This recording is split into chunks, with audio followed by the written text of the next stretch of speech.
வக்ஃபு சட்ட திருத்த மசோதாவை ஒன்றிய அரசு உடனடியாக திரும்ப பெற வேண்டும். இந்த சட்டத்தில் தங்களுக்கு பாதிப்பு ஏற்படும் என்று இஸ்லாமியர்கள் தொடர்ந்து அச்சம் தெரிவித்து வருகிறார்கள். மேலும் அந்த அச்சம் அவர்கள் நன்றாகவே நமக்கு தெரிய இருக்கிறது. இஸ்லாமியர்களுக்கு எப்போதும் தமிழக வெற்றி கழகமும் தலைவர் அவர்களும் உறுதுணையாக இருப்பார்கள்.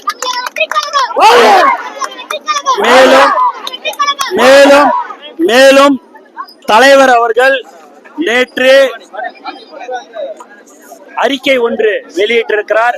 அதில் முழு விபரம் அதில் இருக்கிறது. ஆகவே மற்றவர்களைப் போல நாங்களும் வந்தோம் போனோம் இருக்க மாட்டோம். எங்களுடைய தமிழக வெற்றி கழகம் எப்போதும் இஸ்லாமியர்களுக்கு உறுதுணையாக நாங்கள் இருப்போம் என்பதை இந்த நேரத்தில் நாங்கள் தெரிவித்துக் கொள்கிறோம். சரி, இஸ்லாமியர்களுடைய நலனுக்காகவும் வெளிப்படைத்தன்மைக்காகவும் தான் வக்ஃபு திருத்த மசோதா நிறைவேற்றப்படும் மத்திய அரசு சொல்றாங்க. எந்த சரத்துல இஸ்லாமியருக்கு எதிராக இருக்குன்னு நீங்க சொல்லுங்க. நீங்க எந்த சரத்துல இஸ்லாமியருக்கு எதிராக இருக்குதுன்றதை நீங்க கேக்குறீங்க. இஸ்லாமியர்கள் அதுல பாதிக்கப்படுகிறார்கள்.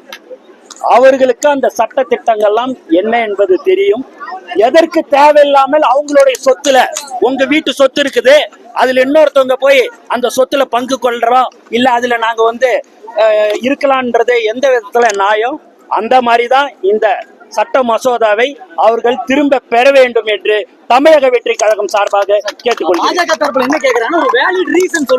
திரும்ப பெறறதுக்கு அவங்க எல்லாமே செய்யறது எல்லாமே வேலிட் ரீசனோட செய்யறாங்க. எதிர்ப்பா செய்யணும்னு இஸ்லாமியர்களுக்கு என்ன சார் ஒரு பாயிண்ட்? இஸ்லாமியர்களுக்கு மக்கள் தானே தேர்ந்தெடுத்தாங்க.